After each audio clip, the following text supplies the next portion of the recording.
Hi, I'm Ricky. I am one half of the Tender Trainers. So we at the Tender Trainers, we help subcontractors on how to tender effectively. So our goal is to help you make this process as simple and successful as possible, so you can win those bigger contracts with less stress. I try and do this on a regular basis. So yeah, feel free to jump on or ask me a question or anything. This is your opportunity to hit me up about anything.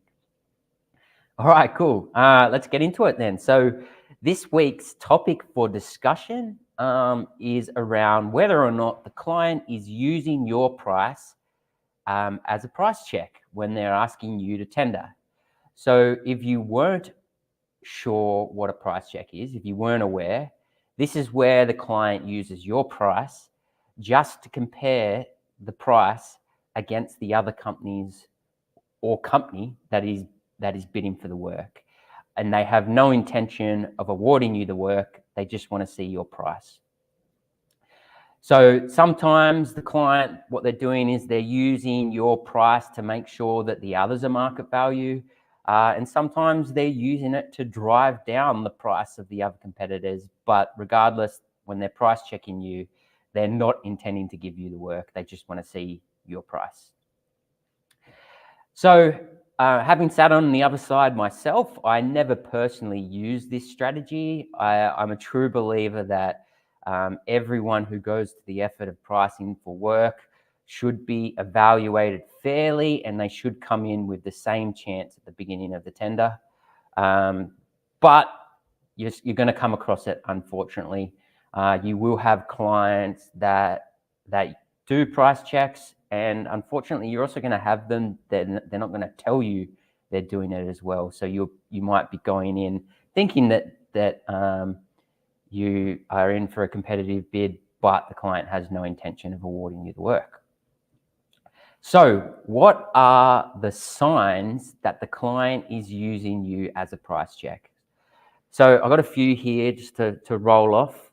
Firstly, if the client is just interested in seeing your price, this is an obvious indication.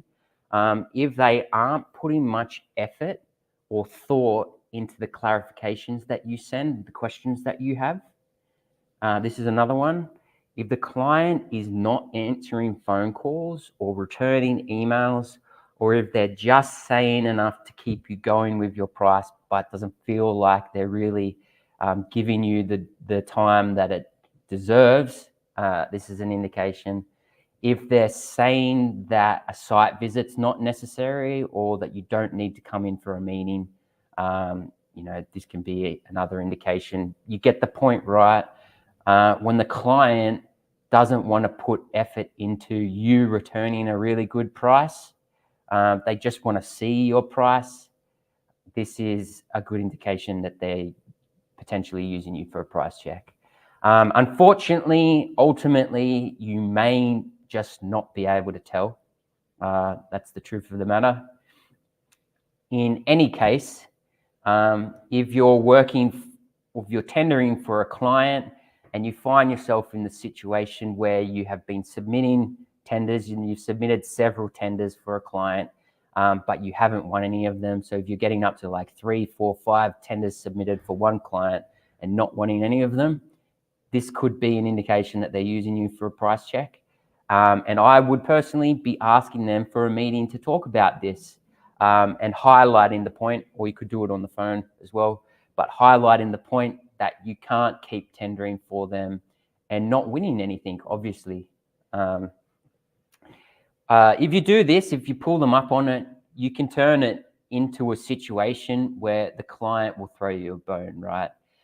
So for example, I have been in the situation where I've been on the client side, so working for the client, working for the main contractor, where we have decided to give someone work, a company work, because we wanted to keep them happy. We wanted to keep them in our supply chain and continuing to tender work for us. This is important to main contractors or good main contractors, that their supply chain, they've got multiple companies working for them and tendering for them. So good main contractors will want to keep as many good subcontractors in their supply chain as possible. So Yeah, pull them up. Tell them you can't keep tendering for them if you're not going to win anything. We obviously, we can't keep spending time on pricing when the client has no intention of awarding you the contract, right? And on the other side as well, if the client is unresponsive, so they're not responding to you and not returning emails, etc., I personally would be considering whether you want to work with them at all. I mean, if they're just sending you a documents to price, you return a price, you don't get much else from them, and you keep not winning and not getting any feedback, it's a consideration whether you want to work with them at all. It's up to you, to make the decision on whether to bid or not, and call them out if you think that price checking is happening, right?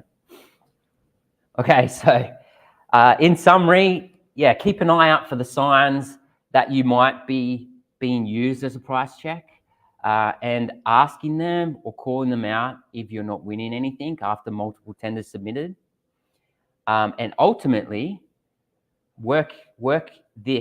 try and work this into your favor, or on the flip side, you might want to stop bidding for them, if it's the case of multiple tenders unsuccessful. All right, cool. That's it for today on that one. I like to keep it nice and short and sweet. Stay tuned for my next live, where I'll cover another tendering topic. If you found this useful, check out our YouTube channel, The Tender Trainers. I've got a bunch more free content on there that you can watch as well. And we also hold our monthly Tender Talk, which is our free training session. So you DM me if you'd like to come to the next one. The next one is actually in a week. Would love to see you there. All right, thank you, and see you again soon.